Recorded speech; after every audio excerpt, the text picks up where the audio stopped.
The news for the past week has remained intently focused on the situation that is ongoing in Afghanistan. Evacuations of foreign citizens continues. The U.S. has actually reported that the military has flown upwards of almost 90,000 Americans and Afghan allies out of Kabul in the past week alone. But still, the crowds that have stormed the gates of Hamid Karzai International Airport are teeming with frantic Afghan nationals desperate to escape the country that is now under the full control of the Taliban. But the crowds that are gathering at the airport, at least what we can see of them on TV, seem to be incredibly, notably male. But if the Taliban's history is any guide, it's the women and girls who need most to get away to safety. Politicon's guest this week is incredibly familiar with the human rights abuses of the Taliban in the late 90s. She's not only lived in Afghanistan herself, but she's spent the better part of several decades fighting for women's rights all over the world. Dr. Lina AbiRafeh is the executive director of the Arab Institute for Women. She joins me on this week's episode of How the Heck Are We Going to Get Along to discuss the ongoing threats to the rights of females in Afghanistan after the end of America's longest war. How are you? You've been very busy these past few days. Not at all. I have. It feels like it's one thing after another, but this one has definitely been the worst. Yeah, you still have a lot of contacts and friends who are inside on the ground in Afghanistan? I do, absolutely. In all parts or mostly in Kabul? Mostly in Kabul, but back when it was safer, that everybody was quite spread out. You know, we did have some good days where people felt safe to travel. Organizations were setting up offices around the country, different regions, even in pretty rural and remote areas. But those days are gone. And you've spoken to most of them. Have you been able to get in touch with many or most of the people who you know there in the past few days? I'm still trying to track a few, actually. It's been really difficult. I mean, connectivity has not been great. I haven't been able to identify their whereabouts. So I've got a few friends I'm hoping will resurface soon. Maybe they're in transit and trying to get out. But the ones you have spoken to, how are they feeling about not just the general enormity of this change, but on the ground, in the moment, how are conditions where they are? They are afraid. They are laying low, waiting to see what might transpire. It's not clear. I think everybody's very anxious. People did see this coming, so this was definitely predicted. I spoke to one woman who was there who was able to stockpile food for a month because she figured she wouldn't be able to leave the house. And sure enough, for the last 5 days has not left the house. Does not know if she can make it to the airport. Others are saying the same, while the Taliban claim that they would like things to be as normal, but, you know, under Islamic law. There's a lot of ambiguity there. People don't know how to define it.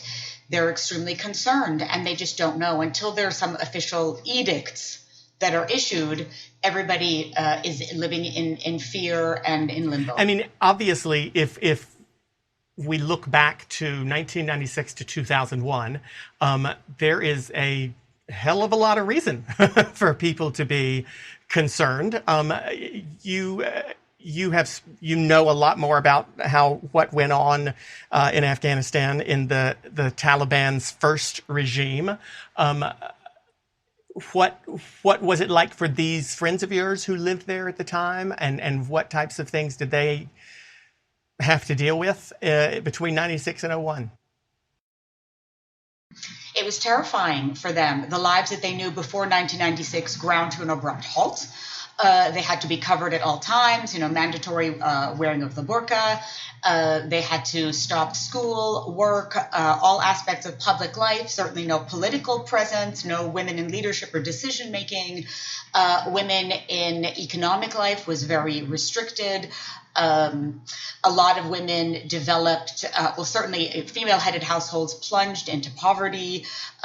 Girls were not able to be educated. Underground schools were developed, and networks and support systems that Afghan women and Afghan women's groups had to create to even survive. Freedom of movement, right? I mean, women could not leave the house without a male relative. Absolutely right.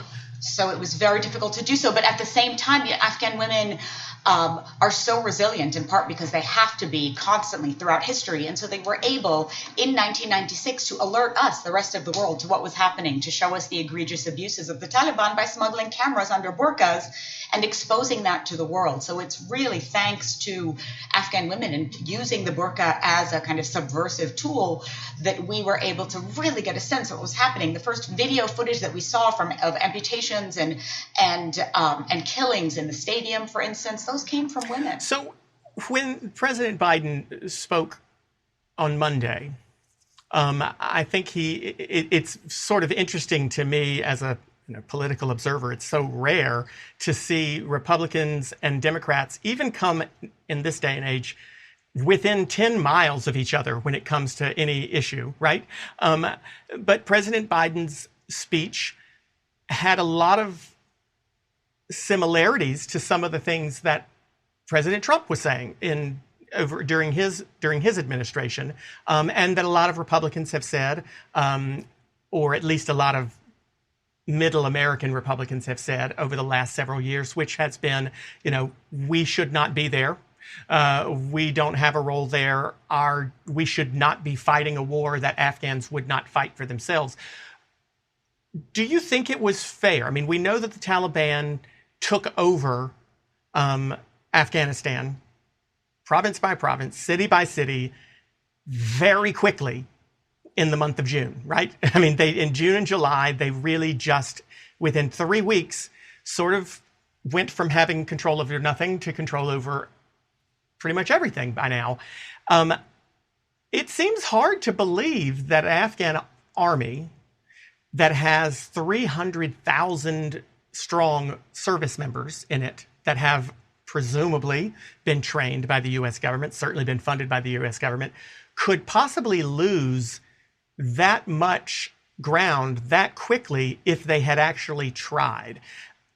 Do you think that it's possible at all that they didn't try, and if so, why not? Or do you think that that's not necessarily true? I think that they did try. I think that they were ill-equipped to defeat the Taliban. The Taliban is much stronger than people imagined. I think although there was 2 decades of training and investment, that I think people knew that they were still relatively weak. And the Taliban's got a lot of power. And the Taliban didn't disappear in these last 2 decades. They've always been present and lurking. So yes, I mean, there was always that fear, and now with the U.S. withdrawal that happened so quickly, I think it was just dangerous. It was irresponsible because there was a clear knowledge that the Afghan military just wasn't up to the task, and that this would happen, and that people knew it. And I view things through the barometer of women's rights. Right? That's the work that I do, and women knew it, and women saw it, and women predicted it, and they were concerned.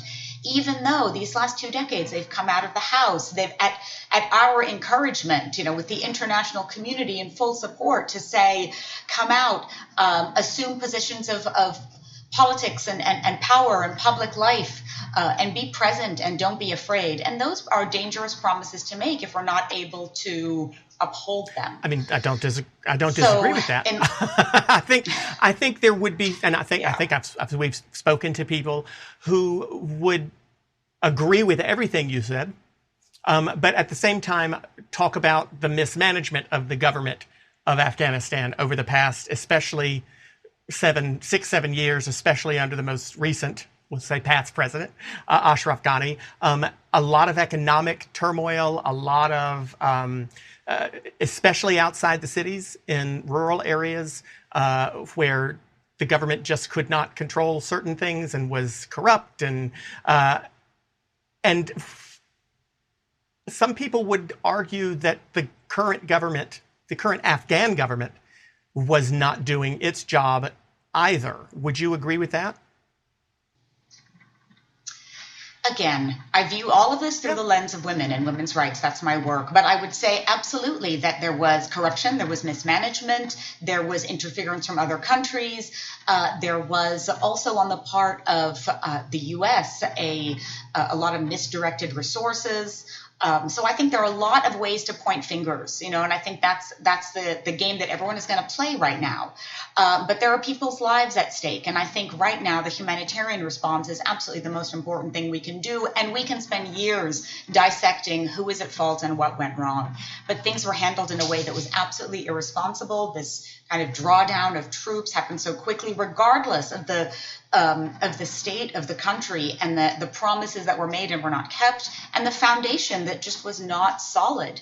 It was quite clear to a lot of people that Afghanistan would buckle, and sure enough, it has. Would it be an appropriate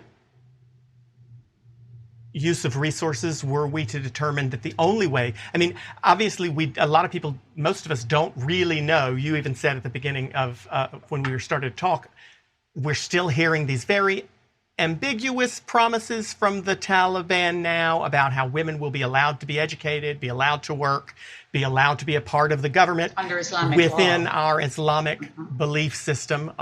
Framework, I think, was a word that was used quite a bit. And of course, every time the spokesperson said that, I wanted to say, and what is that framework? We see Sharia law in lots of countries around the world, and it takes on, until just recently, women couldn't drive in Saudi Arabia, but in Iraq and in other places in the world, it's much more, they still have Sharia law, but it's much more liberal, so to speak.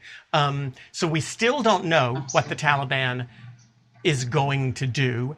Do you have any hope whatsoever that they, at the very least, might be better than they were last time? I am concerned, and I think taking my cue from the Afghan women who are there, they are scared. And that, for me, is the most important message to convey. There's clearly precedent for their very conservative, fundamentalist, and violent and misogynist approach to women's rights. So, for them to have rebranded or toned down in any way, I think would be foolishly optimistic. It is better, and this is what Afghan women and Afghan women's groups are doing, to prepare for the worst, to resume the activities that they had been conducting during the Taliban years, the underground schools and the networks and all of those things that they set up to educate girls and just in order to survive. Well, schools in Herat, start all those kinds of schools things in Herat, in the western part of the country, closest to Iran, opened this week, and girls were still attending and still allowed to attend. Now, obviously, I said to somebody earlier, they're very good at playing politician, the Taliban has been, and they seem to know what we want to see, and absolute power corrupts. And so maybe they'll be good for a few weeks or months or years, and we certainly shouldn't assume that they're going to fulfill all these promises. But for the moment, at least, girls in Herat are going to school. Does that give you any hope, or is it just do you see it as a placating folks for now? It might be that, but there are parents who are afraid to send their girls to school. They're afraid of what will happen. This is an unknown situation. It's extremely unpredictable, and there's a history of violence.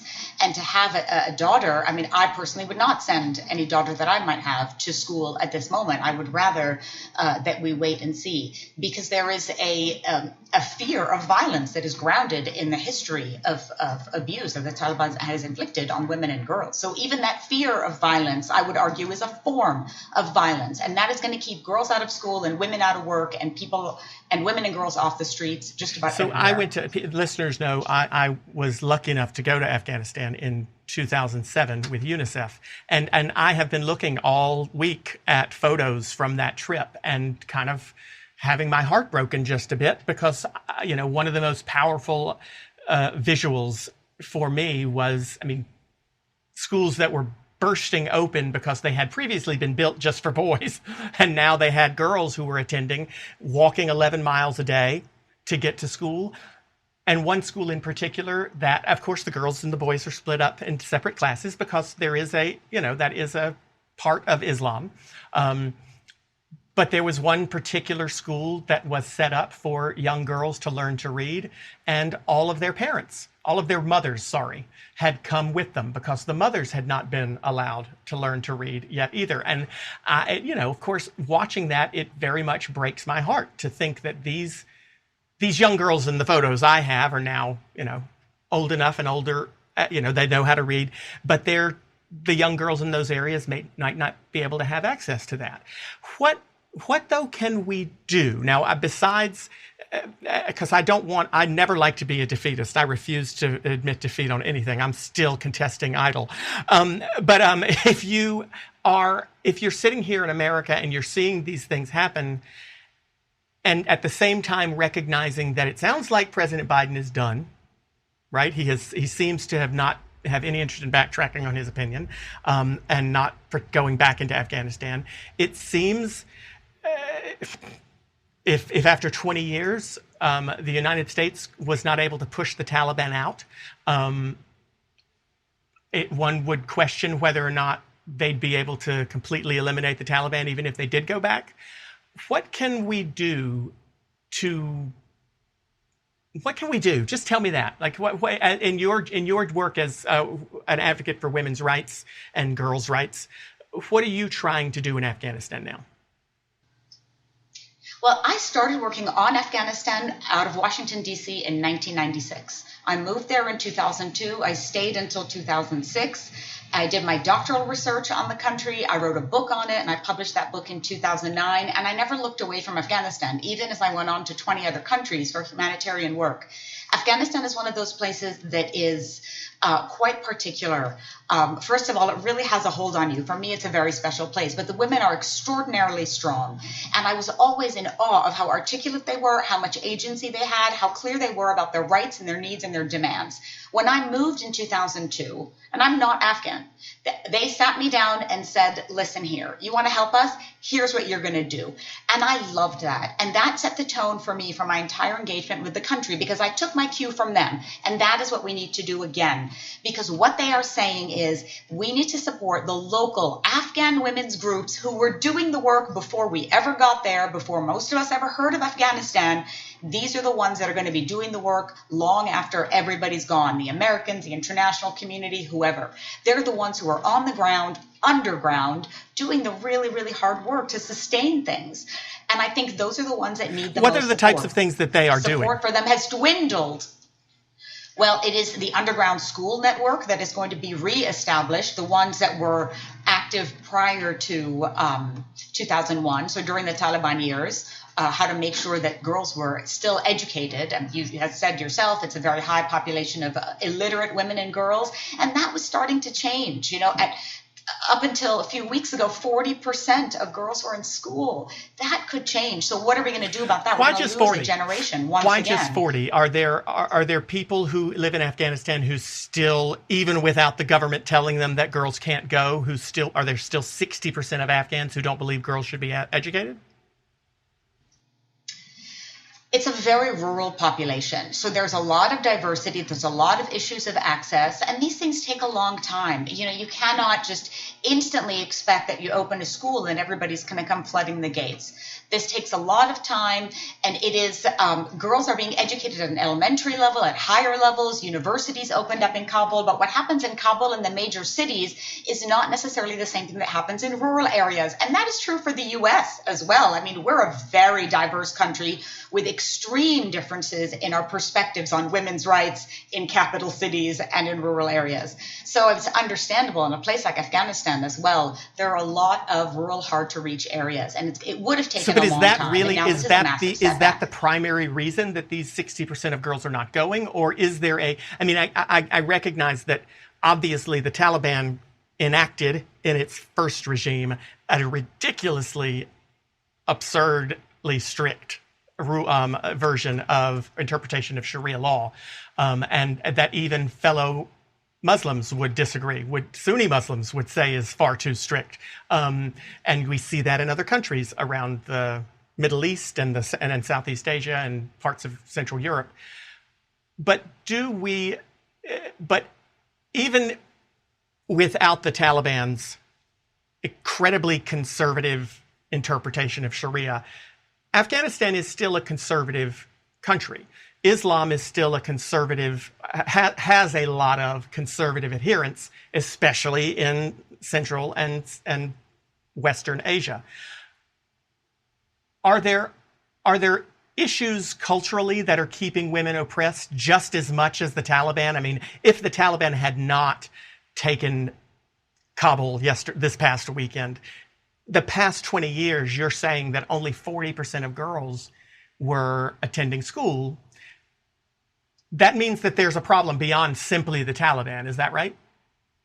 Culturally, there's an issue. There is, first of all, there's still a lot of fear. The Taliban were present, as I said. So there is that concern as well.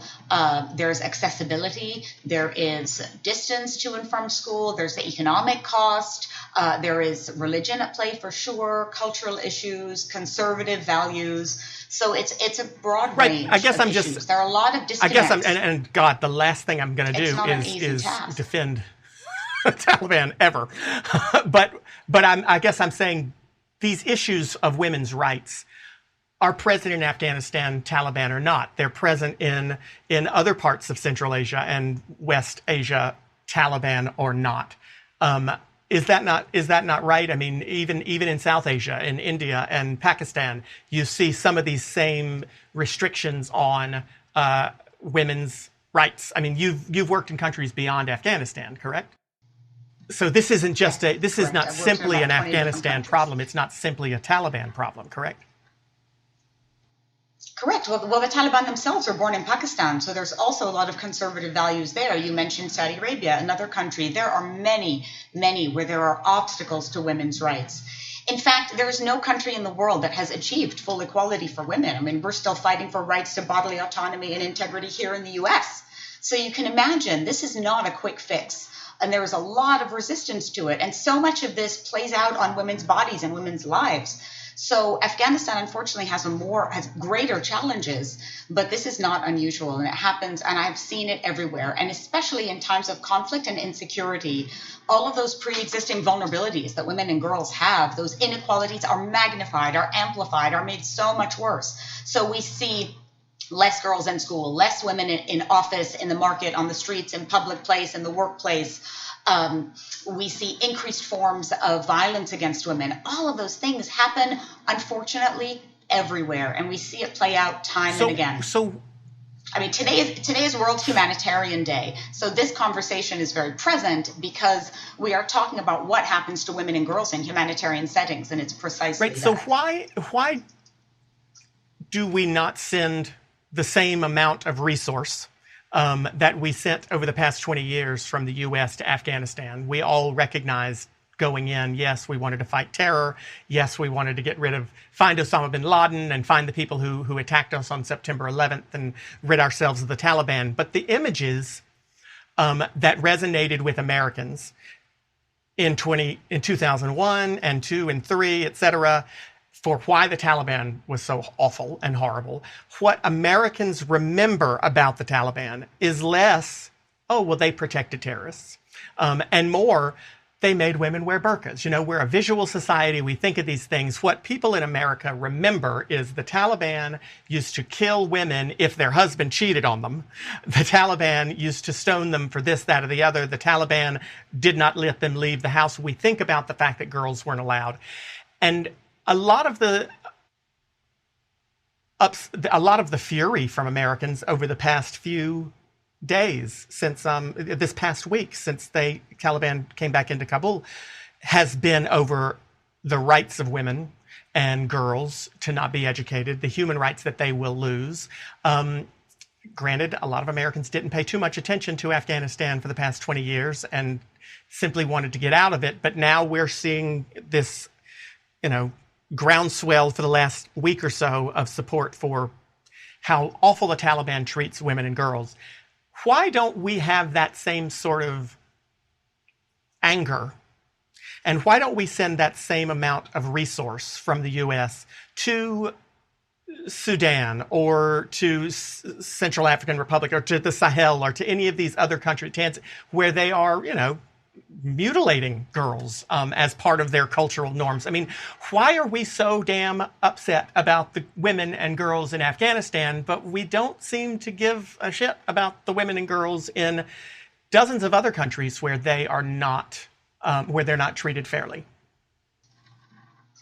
You're right. And I've worked across all those countries, in Congo, in Central African Republic, across the Sahel, in so many different places. But I can tell you this, that programs for women and girls and support is always underfunded, no matter what the rhetoric is. There is a lot of language and a lot of promises made, but if you look at it dollar for dollar, in every humanitarian emergency, women and girls get the least amount of funding.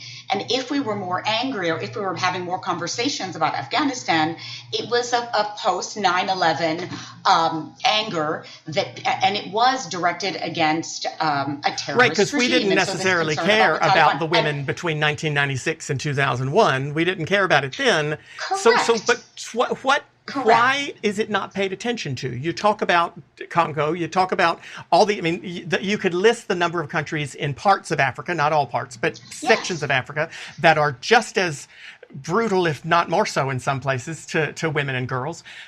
Why do we not talk about it? I know it's underfunded. I get the facts that you're telling me. What is the reason we can't get people to pay attention to it?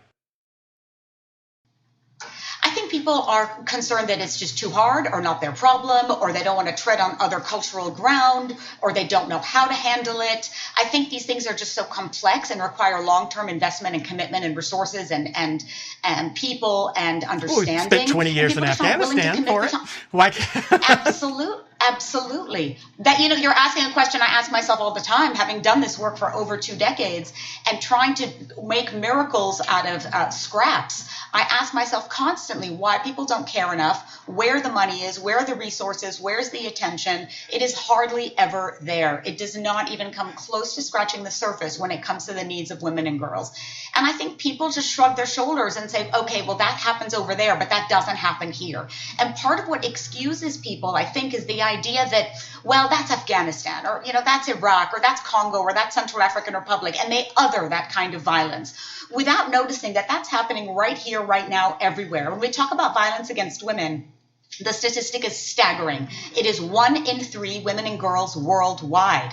The U.S. is no exception. We are not free from violence against women here at all. I mean, look at how we dealt with COVID, a global pandemic, and the rates of intimate partner violence went through the roof in the U.S. and in every other country. So again, the idea that we don't want to see it, we don't know what to do with it, we don't pay attention, we shrug and say we can't fix it, we dismiss it like it's somebody else's problem. There are all of those reasons all tangled up, and this continues virtually unabated. And for me, the continued existence of violence against women is the most egregious form of violence, and it's the greatest crime of our time. And if we still can't manage that, I don't know how we're going to fix anything else. Are there any and we can't even manage it right here in our Are own there house. any success stories that you are proud of or look to for hope in your time working for women's rights around the world? Are there countries that have made substantial change? Don't use Saudi Arabia allowing women to drive. I think that's a small step, but for them, they have more to do. But are there places or stories that you look to for hope because you realize that some changes have been made that are positive? You know what it is? It's the individual stories. It's anecdotal evidence. It's the idea that one woman's life was changed because she participated in a program, got off the streets and into vocational training, learned a skill, got a job, made money, got herself out of the camp or out of a position of vulnerability or out of a situation of violence. Have no countries changed in Afghanistan, laws? When I moved into Have no countries other than that one? Yes, absolutely. What laws have been changed that you can think of? I know I'm not trying to put you on the spot, but I'm curious as to what types of legislative process has been made in some of these far more conservative places. Other than the few examples, like I mentioned in Saudi Arabia, have there been legislative changes that you look to as, okay, look, see, we are making progress in some places? I wouldn't say the legislative changes are progress per se. I think they're very important, but what's on paper doesn't necessarily translate into practice. So things like domestic violence legislation has increased in many countries. I spent many years in Lebanon. Lebanon now has domestic violence legislation. So the idea that these kinds of things are happening is critical. It is very important. I'm not going to dismiss the impact of legislation. But does that change behavior? Well, that takes a very, very long time. So I would not look at the existence of laws and say that has been a victory and my job is done. In fact, we need to work at all levels at the very grassroots roots level with individuals and families and communities and cultures and religions and all of it, and at the level of policy and legislation, for people to understand that this is not acceptable and this has to change. And that change takes a long time. Again, even in the States, we're quite new to domestic violence legislation. We are hardly understanding what it means for women survivors of violence to access justice. We know far too many cases where that hasn't been the case, where women try and, even when there is legislation in place, try and access justice, try and get what is due to them, but end up completely re-victimized by the courts or by security or by other systems that work against them. And that's here in the US too. So we have a long way to go. And whatever's on paper is a good start, but it is a starting point and not the end game. We had a lot of people who knew you were coming onto the show this week and sent in questions specifically for you. A lot of them are very Afghanistan centric, since you spent time there, know what's going on there better than a lot of folks do. Marcus from Tempe, I'm sorry, yes. Netta from Houston, sorry, Marcus. Netta from Houston, Texas asks, a whole generation of Afghan women had a chance at an education. Do you think they'll pose a problem for the Taliban? Absolutely. I think they will. I think they'll fight. They're not going to give up all their knowledge and their rights. Those things don't go away. You don't get a taste of freedom and then surrender it so quickly. Everybody, everywhere, and Afghan women are no exception. In fact, they're a great lesson to learn from. They will fight for the freedom that they have worked so hard for over these last 2 decades, their rights in the Constitution, their access to schools and public places and public office. We have 28% of Afghan women in the parliament, in the Afghan parliament. That's more than we've got in the States. They're not going to give that up and walk away and surrender without a fight. Absolutely not. That is what they did during the time that the Taliban was in power, 1996 to 2001. They continued fighting. They did so underground. They refused to give up, and they will do that again. I have no doubt. They're already rallying around that. That's what they're fundraising for, amongst other things. Okay, I'm going to go to Marcus from Tempe's question now. He asked, the Middle East seems to be changing, with countries either moving rapidly towards moderation or rapidly towards radicalism. What's the difference between the two? Like why are some countries becoming more moderate at the same pace as others are becoming more radical? He doesn't give me examples, but I'll let you come up with some if you can think of them. Sure. I mean, I think there's always this kind of push-pull. Again, I think it's very easy to say, well, this is just the Middle East. And I worry that we kind of other these things and act as if these things don't happen right here in our backyard. In the U.S., we've become more conservative. We had a rather conservative president, and we lost a lot of our rights to our own bodies and lives as women as a result of that. So there was a constant push-pull. It is not, conservative or liberal, and that's it. Those are really broad generalizations, and they're somewhat dangerous to make. I think there are always people on the ground who are pushing for a modernization of values, and there is a counter to that. And sometimes the stronger you push for those things, as we have seen just about everywhere, the bigger the backlash, the greater the risk.